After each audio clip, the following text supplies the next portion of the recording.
ദഫ്രാനിൽ തമ്പടിച്ച നബിയും സഹാബത്തും ദഫ്രാനിൽ താമസിച്ചു കൊണ്ടിരിക്കുകയാണ്. ഈ സമയം മുഖറബുൽ അംലാക്ക് മലക്ക് ജിബ്രീൽ അലൈഹി സ്വലാത്തു വസ്സലാം എന്നുകൊണ്ട് അള്ളാഹിൻ്റെ റസൂലിനോട് പറയണേ, നബിയെ, മക്ക കുഫാറുകളുടെ തലയാണോ നിങ്ങൾക്ക് ആവശ്യം, അതോ സമ്പത്താണോ?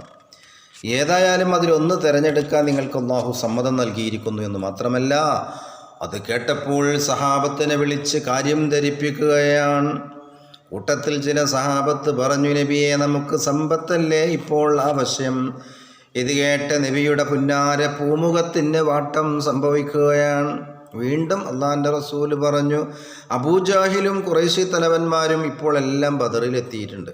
അതുകൊണ്ട് വ്യക്തമായൊരു തീരുമാനം അറിയിച്ചാലും. ഈ സമയം സഹാബത്ത് പറയുകയാണ്, ഉരത്താറ് സഹാബക്കൾ മഖ്ലൂക തടങ്കലിലും ഉടയോൻ റഹ്മത്തായിറക്കിയ റസൂലുള്ളാഹേ, വരുന്ന സമയത്തിലികൾ കോർമ്മ അണുവും ഇല്ല, ഭാനികൾ സൗജാത്തും പൈന്തോരിൽ വസിയത്തില്ല,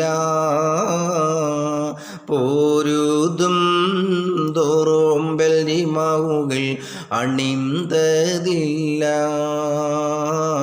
പൂരവീബിനകൾക്കുൾ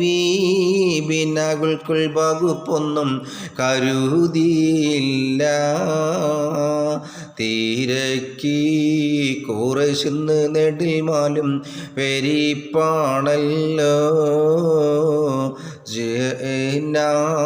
തീരന്ന മുക്കാമുറുമാൽകൾ എടുപ്പതല്ലോ. അള്ളാഹിൻ്റെ റസൂലിൻ്റെ സവിധത്തിൽ വന്നുകൊണ്ട് സഹാബത്ത് പറയണ, നബിയെ, നമ്മൾ പോരുന്ന സമയം സ്ത്രീകളോടും കുട്ടികളോടും ഒന്നും വസിയത്ത് ചെയ്തിട്ടില്ല. മക്കയിൽ നിന്ന് പോരുന്ന സമയം മാത്രമല്ല, നമ്മുടെ അടുക്കൽ ആയുധങ്ങളുമില്ല, സമ്പത്തുമില്ല, വളരെ കുറവാണ്. അതുകൊണ്ട് തന്നെ ഖുറൈശികളുടെ അടുക്കൽ നിന്നും സമ്പത്ത് കരസ്ഥമാക്കലല്ലേ നമുക്ക് അഭികാമ്യം. ഇതെല്ലാം സഹാബത്ത് പറഞ്ഞിട്ടും ശറഫാക്കപ്പെട്ട പൂമുഖത്തിന് മാറ്റമില്ല, തെളിച്ചം വരുന്നില്ല.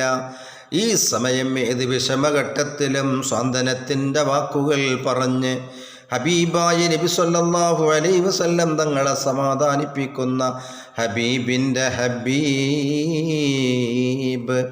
മഹാനായ സിദ്ദീഖ് റളിയല്ലാഹു അൻഹു പറയുകയാണ്, ബിണ്ടിൽ രസം തുറ്റി പിണിക്കുകാൽ ഇരാ കൊടുത്തേ, വീര കരുസിദ്ധി കുരത്തപ്പൽ ഹബീബുല്ലാവേ,